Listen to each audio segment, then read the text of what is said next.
سالکان ورونو د امام ربانی رحمت الله علیه د مکاتب شریفونا پنځم نمبر شپږم نمبر مکتوب مو شروع کړی و.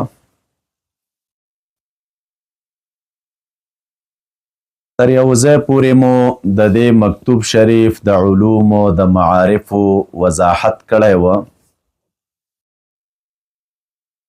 اوس راځو یو ځل بیا د دغې کلماتو ترجمه کوو او د دې مقاصد ذکر کوو چې د دې عبارت مقصد څه شی دی.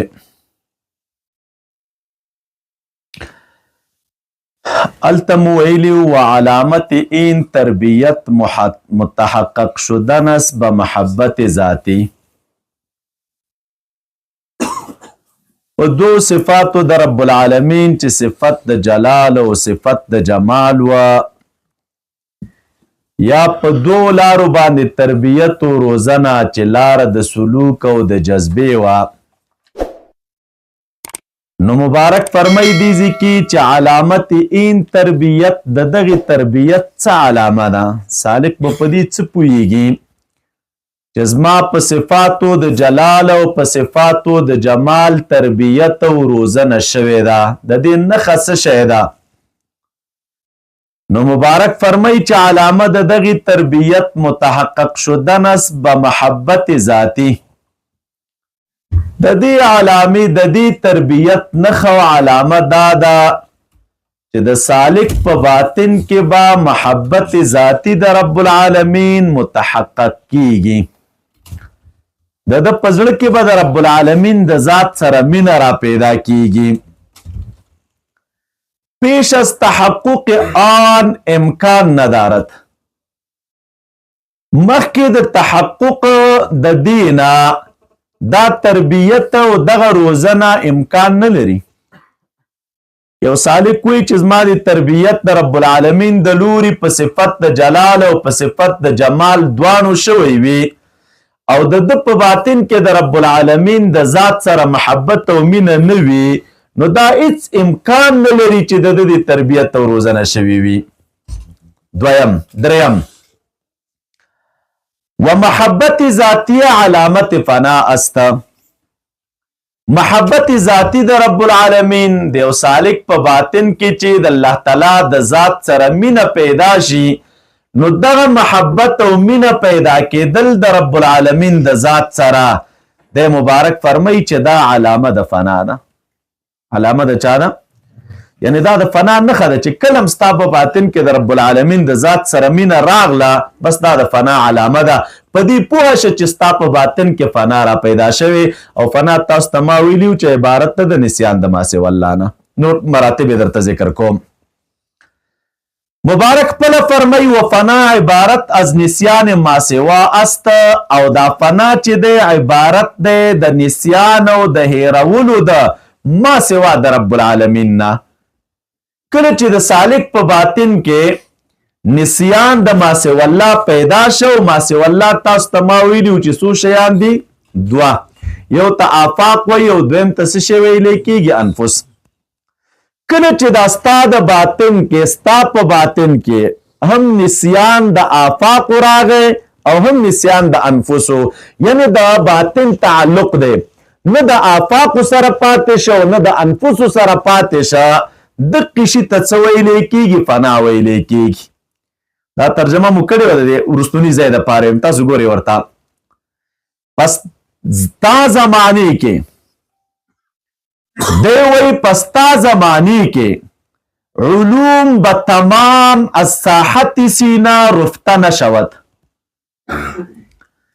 دیوی تر آغا وقت پوری چې دا علوم طول از ساحت سینا د میدان د سینینا رفته نشود، ختم نشي.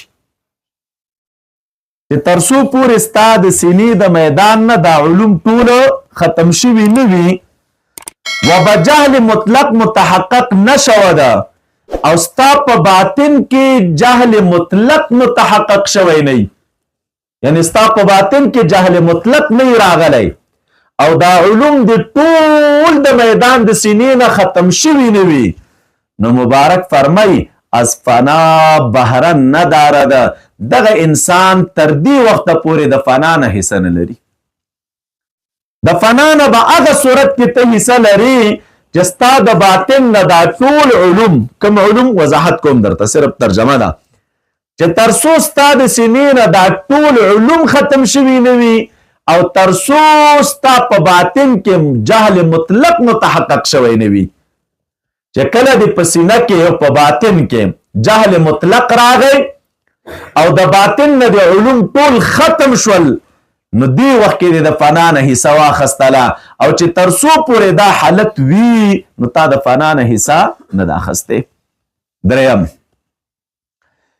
و این حیرت و جهل دائمی است. دې ته سوچ کوئ، دغه حیرت او دغه جهل چې دی چې د په سالک راځي دې دوران کې چې دی په کم حیرت کې مبتلا کیږي او په دغه دوران کې چې دا کم جهل د په باطن کې پاتې کیږي، نو دی وی دا جهل د یوې ورځې او د دوه ورځو نه دی، یا دغه حیرت دا د یوې ورځې او د دوه ورځو نه دی چې یو ټیم نیم حیرت وي او بیا ختم شي، یو ټیم نیم جهل وي او بیا ختم شي. دی مبارک وی نه، دغه حیرت او جهل دایمي دی، امکان زوال نه دارد. دا د سره د زوال امکان لري نه. دا جهل او حیرت د سالک په باطن کې د همیشه د پاره وي. بلې ته وګورئ، ونه آنست که گاهی حاصل شود و گاهی زائل گردد. او دغه حیرت او جهل هغه حیرت او جهل هم نه دی چې کله د سالک په باطن کې حاصل شي او کله څه شي زائل، یعنی یو ټیم راشي جهل او حیرت او یو ټیم داسې راشي چې بیا جهل او حیرت نوی ورپسې لاړ شي. نه دا دی والا نه دی. دغه حیرت او جهل د سالک په باطن کې دا دائمي وي. واوره اوس غایت ما فی الباب، خلاصه د دې چې دا کم دی باب کې موږ او تاسې اخته یو، پیش از بقا جهالت محض است. تر څو پورې چې یو سالک په مرتبه د بقا مشرف کیږي نو د بقا نه وړاندې جهالت محض دی. ورپسې ګوره، و بعد از بقا، او د بقا نه بعد جهالت و علم با هم جمعند. دی وخت کې دا جهالت او علم دا دوانه د یو بل سره څه شي کیږي، جمع کیږي. چې تر څو پورې سالک په بقا نه مشرف نو د بقا نه وړاندې د په باطن کې څه شي وي، جهالت محض. او چې کله یو سالک په بقا مشرف شي نو دی وخت کې دا جهل او علم دا دوانه بیا د یو بل سره جمع کیږي.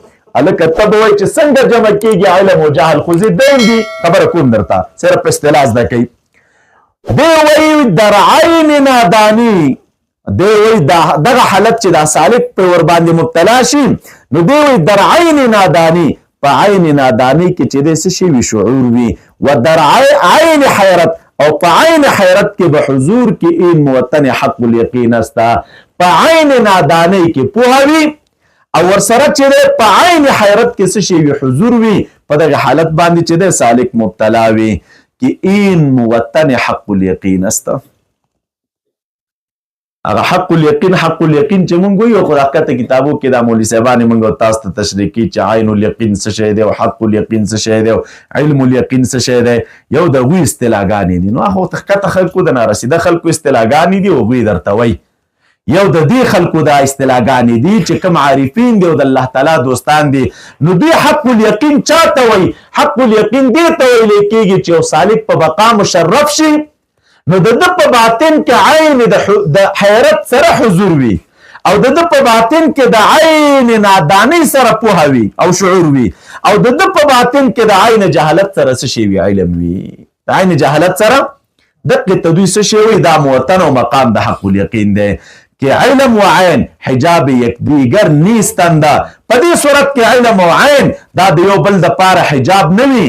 و علمي کې پیش از چنین جهالت حاصل شوه ده، کم علم چې دغه جهالت نه وړاندې د سالک په باطن کې، نو د مبارک فرمای از حیز اعتبار خارج است. دا د خلکو په نسبت باندې د اعتبار د حیز نه خارج دی. د علم ته دوی د سره کم اعتبار نه ورکوي. باوجود آن اگر علم است از خود است و اگر شهود است هم در خود و اگر معرفت است یا حیرت نیز در خود است. تا زمانی که نظر در بیرون است بی حاصل است، اگرچه در خود هم است نظر داشته باشند. سالکان ورونو دا دغه عبارت ترجمه وا چې تاسو ته ما وکړله. تاسو راشي د دې عبارت مقصد ته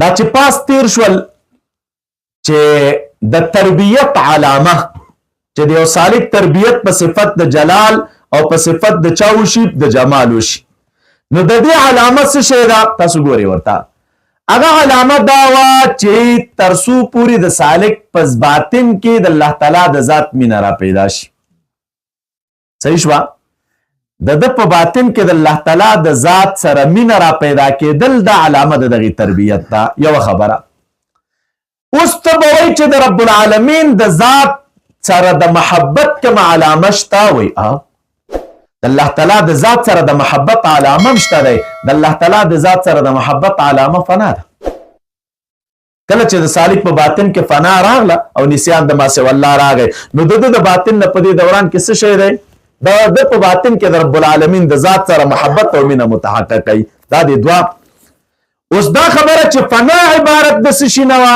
نو ویلي چې فنا عبارت ته د نسیان د ما سوی الله نه فنا عبارت ته د نسیان د چا نه د ما سوی الله نه اوس دې تراشي سالکان ورونو دا کومه خبره چې دلته وکړله چې د محبت ذاتی علامه فنا ده او فنا عبارت دی د نسیان د ما سوی الله نه نو په تیر درس کې تاسو ته 15 نمبر مکتوب ما وویلی تفصیلا مې درته عرض کا چې د فنا د الله تعالی د ذات د محبت علامه څه شی ده نو هلته مو تشریح کړي ویلي مو چې په دې وطن کې انعام او ایلام دواړه برابر دي الله تعالی د ذات علامه دا ده چې د سالک په باطن کې انعام او ایلام دواړه برابر شي د انعام او د ایلام نه یو شان خوند اخلي څنګه خوند چې د الله تعالی د نعمت نه اخلي همدقسې خوند د کړاو نه اخلي ولې وجه مو دا ذکر کړی و چې د نظر په دې وخت کې په نعمت او په درد نه وي بلکې د نظر په دې وي چې دا انعام او ایلام ماته د چا د لوري دی او د په زړه کې خو د هغې ذات سره مینه ده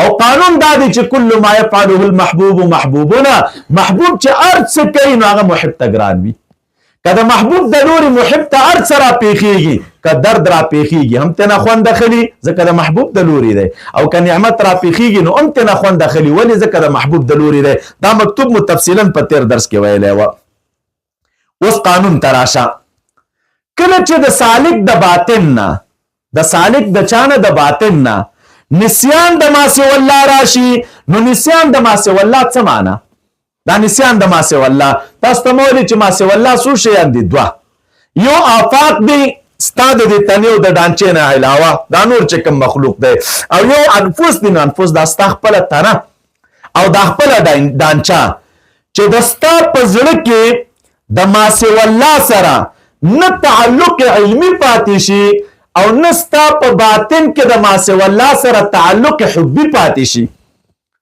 څو قسمه تعلق دی د ما سوی الله سره دوه قسمه یو تعلق حبي او دویم تعلق علمي چې ستا په باطن کې د ما سوی الله سره نه تعلق علمي پاتې شي او نه تعلق حبي پاتې شي دې ته فنا ویلی کېږي دې ته څه ویلی کېږي او هغه حدیث مبارک کې چې راځي رسول اکرم صلی الله علیه وسلم فرمای موتو قبل ان تموتو تاسو مړه شئ مخکې تر دې چې مړه کېږئ د مرګ نه وړاندې مړه شئ د مرګ نه وړاندې یو دا کم مرګ چې په تاسو باندې را روان دی د دغې مرګ نه تاسو خپل ځانونه وړاندې مړه کوئ نو ته وایي سره کم ځان مړ کوم ولې خودکشي حرامه ده د خودکشي نه خو نبي علیه السلام منع کړې ده او بل طرف ته راته وایي چې موتو قبل ان تموتو د مرګ د راتلو نه مخکې تاسو څه شی شئ مړه شئ نو دغه حدیث مبارک کې چې کوم موت او مرګ ذکر دی د هغې موت او د مرګ نه څه شی مراد ده دغه فنا مراد ده چې ستا په باطن کې باید د ما سوی الله سره نه علمي تعلق پاتې شي او نه حبي تعلق پاتې شي دغې ته موت او دغې ته مرګ ویلی کېږي هلکه مړی نو هېڅ چا سره تعلق نه لري نه د علمي تعلق شته ورسره څه کوم او نه مې ورسره حبي تعلق شته نو څه ته ورسره مینه ساتم ګټه مې پکې څه شی ده او چې تر څو پورې د سالک په باطن کې د ما سوی الله سره یا علمي او یا حبي تعلق وي نو دی دا سوچ نه کیږي چې زما په باطن کې فنا راغلی د فنا دې شي ته نه ویلی کېږي بیا د فنا دپاره سالکانو ډېر مراتب دي تاسو ته چې وختي ما خبره وکړه دا په هره مرتبه کې سالک ته رب العالمین بیله بیله فنا نصیب کوي یو دا د فنا نه فنا ده په مرتبه د عالم امر کې په مرتبه د چا کې دا د عالم امر چې دا کوم پنځه لطایف دي چې موږ تاسو ته مشایخ سبقونه راکوي قلب روح سر خفي اخفا د دې هر یوې لطیفې دپاره خپله خپله فنا ده د لطیفې د قلب خپله فنا ده د لطیفې د روح خپله پناه ده، د سر خفي و اخفا خپله پناه ده. د هر یو لطیفه کې داسې پناه را پیدا شي چې بس د رب العالمین د یاد نه ما سوا بل شی د سره بیا پکې ښکاره کېږي نه. او دلته یوه خاصه پناه متحققه شي، دا د فنا یوه مرتبه ده. بیا د سالک په باطن کې فنا راځي په صفاتو فعلیو د رب العالمین کې. د هغې نه بعد فنا راځي په صفاتو حقیقیو کې. بیا فنا راځي په اسماء الهیو کې، لکه دا تشریح چې مخکې تاسو ته ما کړې وه. د اسماء نه بعد بیا فنا راځي په شیوناتو کې. بیا فنا راځي په اعتباراتو کې، د دې هر یو مې بیل بیل تشریح درته کړې وه. او بیا فنا راځي په شاد جامع کې. بیا فنا راځي په ذات بخت بیچون کې. نو دې د فنا د پاره مراتب، اوله مرتبه کې چې کله فنا په لطیف د عالم امر کې رانه، د هغې پسې فنا په چا کې ده؟ په صفاتو فعلیو کې. او صفاتو فعلیو تشریح مې درته کړې وه. بیا د هغې نه بعد فنا په صفاتو حقیقیو کې ده. صفاتو حقیقیو تشریح مې درته کړې چې صفات حقیقیه چاته وایي. بیا فنا د هغې نه فوق مرتبه د اسماء الهیو وه. بیا د سالک په باطن کې چې دی فنا په اسماء الهیو کې راشي. د هغې نه بعد بیا فنا په شیوناتو کې راځي. او د شیوناتو تشریح مې درته کړې وه چې چاته وایي. د شیوناتو نه بره فنا راځي په اعتباراتو کې. او د اعتبار تشریح مې درته کړې وه چې اعتبار چاته وایي. او د هغې نه بره چې دی فنا راځي بیا په شان جامع کې. او د شان جامع نه بره چې فنا راځي نو هغه فنا بیا په چا کې ده؟ په ذات بحت بیچون د رب العالمین کې. سالک د رب العالمین په ذات بحت بیچون کې هغه ذات چې بې کیفیت ذات دی او موږ او تاسو د هغې تصور ادراک نشو کولی. نو دلته د سالک په باطن کې فنا راشي. نو چې کله فنا راشي نو همدقه فنا چې په دغې مرتبه کې سالک ته راغله، د دغې فنا نه بعد همدقه بقا ده. او همدغه چې دی مولوي صاحبانو عروج او نزول هم دی. سالک عروج کوي او سالک نزول کوي. نو عروج او نزول هم دغه دی. همدقې شي ته څه شی ویلی کېږي؟ بقا هم ویلی کېږي. او سره د دې نه چې د بقا تاسو تمام مستقله تشریح کړې وه. نو تاسو په دې باندې ورسېدلی. دا د فنا کلمه چې موږ او تاسو یادولو، فنا یوه فنا نه ده، هر شي خپله فنا ده. د لطایفو د عالم امر خپله ده، د لطایفو د عالم خلق خپله ده، د صفاتو فعلیو خپله ده، د صفاتو حقیقیو خپله ده، د شیوناتو د اعتباراتو خپله ده، د شان جامع خپله ده، او د ذات بحت بیچون فنا خپله ده. په دې هر یو مرتبه کې چې سالک وړاندې قدم دی یو خاصه فنا نصیب کیږي، چې مخکې قدم دی یو خاصه فنا نصیب کیږي. دا دوه. درېمه خبره یا دویمه چې دې ځای کې موږ او تاسو وکړل او ویلې چې تر څو پورې علوم د سالک د سینې نه او د سالک د سینې د میدان نه ټول ختم شوي نه وي او ټول علوم تللي نه وي او جهل نه وي متحقق شوی، نو فنا دغه سالک حصه نه لري.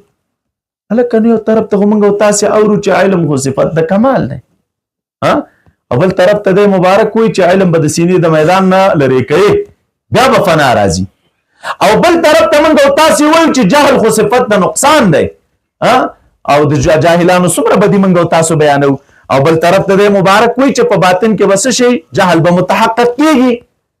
نو دا کم علم مراد دی چې دا به د سینې نه لرې کوي، او دا کم جهل مراد دی چې دا به ستا په سینه کې متحقق کېږي. نو دې ځای کې مراد د علم نه هغه علم د سالکانو ورونو چې د کم علم تعلق د آفاقو د انفسو سره وي. د کم علم تعلق د چا سره وي؟ دا کم علم چې ته په باطن کې لري د دې تعلق یا د آفاقو سره یا د انفسو سره. او دا یوه. او دې ځای کې چې جهل راغلی دی نو جهل عبارت د چا نه دی؟ جهل عبارت دی د نسیان د ما سوی الله نه. جهل عبارت دی د چا نه؟ د نسیان د ما سوی الله نه. نو څه معنی؟ اوس وګورئ ورته چې تر څو پورې د یو سالک د سینې د میدان نه علم ختم شوی نه وي. علم څه معنی؟ هغه علم چې د کم علم تعلق د آفاقو د انفسو سره و، دغه علم د ده د باطن نه ختم شوی نه وي او د ده په باطن کې نسیان او فنا نه راغلی. نو فنا څه معنا ده؟ فنا د جهل نه متحقق شوی. جهل څه معنا؟ جهل نه مراد دی چې نسیان د ما سوی الله دی. نو چې تر څو پورې د ده د باطن نه دغه علم چې تعلق د آفاقو د انفسو سره دی دا ختم شوی نه وي یو، او د ده په باطن کې جهل نه راغلی. جهل نه کوم جهل مراد دی؟ جهل نه مراد نسیان د ما سوی الله، یعنی تر څو د ده په باطن کې نسیان د ما سوی الله نه راغلی نو تر دغه وخته پورې دا کس د چا نه؟ د فنا نه حصه نه لري. د فنا نه به حصہ هغه صورت کې او سالک پیدا کوي چې د په باطن کې کم علم دی د دې علم تعلق د افاق سره ختم شي تعلق علمي او حبي چې مې درته ویل او مې تعلق د انفس سره ختم شي او د په باطن کې ترسو جهل نه راغلی نادانی نه راغلی او مراد د نادانی نه دلته څه شی دی نسيان د ما سوى الله د باطن نه ما سوى الله ورتلی نه وي نو تر دې وخت پورې د فنا نه لري فنا د قشي ته ویل کېږي چې کوم شی تاسو ته اوس ما ویل چې د باطن کې څه شی راشي جهل متحقق شي او باطن علوم دغه علم مطلق علم نه د علم د سالک د باطن نه بیرون نشي او د مبارک چې وایي چې حیرت او جهل دایمي دي او امکان د زوال نه لري دا رنګ نه چې کله حاصل او کله ظاهر د دې څه معنا ده دغه دوران کې چې سالک په باطن کې دا جهل راغی او د په باطن کې حیرت راغی څومره چې د رب العالمین معرفت حاصلوي او سالک په موږ اندازه د په باطن کې حیرت سوا کیږي څومره چې د رب العالمین قرب حاصلوي په موږ اندازه د په باطن کې چې حیرت را پیدا کیږي څومره چې د رب العالمین قرب حاصلوي او دلته فنا متحقق کیږي په موږ اندازه د په باطن کې جهل راځي او جهل مراد د چانه نسيان د ما سوى الله نه څومره چې د رب العالمین ته قرب او نزدېکت حاصلوي په هغه اندازه د سینې د باطن نه هغه علم وځي چې د کوم علم تعلق د چا سره دی د افاق د انفسو سره نو د دې نه بعد چې کوم حیرت راغی او د دې نه بعد چې څه شی راغله کوم جهل راغی نو د مبارک وی دا جهل بیا داسې نه دی چې یو ټیم را پیدا شوي یو ټیم نه بلکې دغه جهل چې وروستو د فنا نه متحقق شه دا جهل بیا دایمي وي دائما د سالک په سینه کې بیا تعلق یوازې د خپل رب سره وي او د ما سوى الله سره د په باطن کې هیڅ کم تعلق نه وي پاتې او دا سینه میدان د سینې دینه چې د اغیار وتلی وي نو بیا خلاصه دا شو سالکان ورونو چې د بقا نه وړاندې خلاصه دا ده د بقا نه وړاندې جهالت محض وي او وروستو د بقا جهالت او علم دا دوانه سره جمع وي نو جهالت نسيان د ما سوى الله دی او علم دلته مراد د علم نه کم علم دی علم بالله دې ته فکر کوي تاسو ته ما ویلې چې ورستو د بقانه چې د سالک په باطن کې کم جهل را پیدا شه او کم علم را پیدا شه نو دا دوانه بیا د یو بل سره څه شي کیږي جمع کیږي نو تاسو ته مویل چې علم او جهل خو ضدین نو دوانه سره کم جمع کیږي وې دلته جمع کیږي په دې اعتبار باندې چې د جهل نه مراد دي چې څه شی دی نسيان د ما سوى الله او د علم نه مراد څه شی دی علم بالله نو چې علم نه مراد علم بالله شه او د جهل نه مراد نسيان د ما سوى الله شو نو چې نسيان د ما سوى الله راغی نو دا متحقق شو نو د نسيان د ما سوى الله سره علم بالله خپل حاصلېږي خبره ته مو خیال نه د نسيان د ما سوى الله سره څه شی علم بالله خپل راځي نو دوی چې وایي چې د بقا نه بعد دې کې جهالت او دغه رنګ چې د علم حیرت او حضور دا دوانه سره یو شی حسابېږي نو یو شی په دې معنا باندې جهالت راغی نو د باطن نه نسيان د ما سوى الله راغی او علم هم په دې وخت کې په باطن کې شته نو مراد دلته د علم نه کم علم دی علم بالله دی کم علم دی په دې باندې تاسو ورسېدلی نو خلاصه د خبرې دا راوتله چې کله د سالک په او دغه مرتبه د چا ده د حق الیقین ده د حق الیقین مرتبه دا ده دا کتابونو د الفاظو نه ده چې د حقیقت رسالو کو کتابونو کې موږ تاسو وایو چې دا عین الیقین دی او دا علم الیقین دی او دا حق الیقین دی نه د دې خلکو په نسبت باندې د حق الیقین مرتبه دغه دا چې کله د سالک په باطن کې فنا متحقق شي او د فنا نه بعد بقا راشي او د په باطن کې څه شی راشي الا علم او دغه رنګ جهل دوانه سره یو ځای راجمع شي جهل د ما سوى الله نه راشي او دا رنګ علم بالله راشي نو د حق الیقین مرتبه چې ورته ویل کېږي هغه دغه ده چې سالک دغه مرتبه د ذوق د لارې سکی پوه شوئ تاسو په دې باندې درود شریف اللهم صل علی سیدنا مولانا محمد وآله وبارك وسلم عليه اللهم صل على سيدنا مولانا محمد د داسې نورو ښکلو ویډیوګانو لپاره زموږ د الجامع دارالاحناف کابل یوټیوب چینل سبسکرایب کړئ